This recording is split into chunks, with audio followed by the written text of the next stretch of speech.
y'all, here are 4 tips to make Overcooked 2 less stressful so you can avoid situations like this. Wow. No! Oh. Wow. Oh. Tip 1. Pay close attention to the map loading screen. Before you play a level, be sure to study the level map on the main map where you drive that van around. This is extremely important as it'll tell you what to expect, such as conveyor belts to look out for, and help to designate roles for the team. Tip 2. Designate each player's role. You can do this while at the main map or as the level loads in. Either way, immediately begin to assign roles. For example, one player might be in charge of prepping clean plates and washing dishes. The second player could be in charge of the stove or oven and chop the food, and if possible, if you do have a third person, that person could build the order and serve it. Of course, this depends on how many people are on your team, the level you're playing, and whatever is closest to everyone as they spawn in. In some levels, you're trapped in the area, so you have no choice on what to do. Lastly, communicate in a calm voice and let each other know what you're doing to avoid confusion.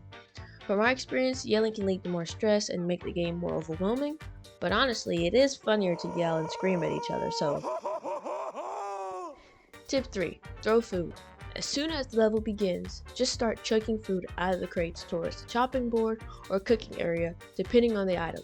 Just go crazy, like seriously. Throwing food saves precious time instead of running back and forth to the crates and risking bumping into each other.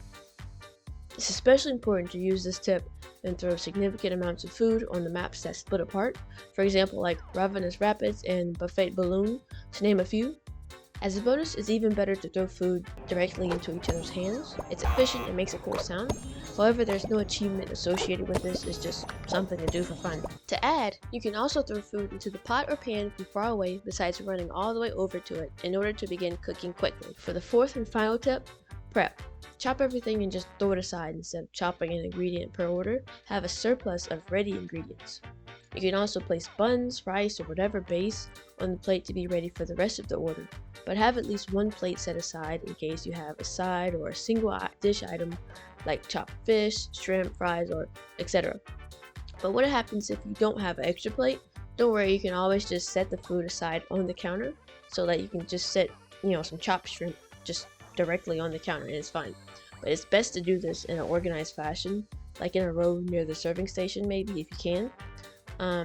But also it makes it even more efficient to leave the pot or pan on the stove and bring the plate to it instead of carrying the pot everywhere, because you might be like me and misplace the pot and have to spend like a minute trying to search for it. Alright, that's it from us at AfroMom Gaming. If you have any other tips or tricks, add them in the comments below, because there's always room for more to learn. We hope you found some of this to be helpful, and if so, please like and subscribe for more. Thanks for watching. Bye!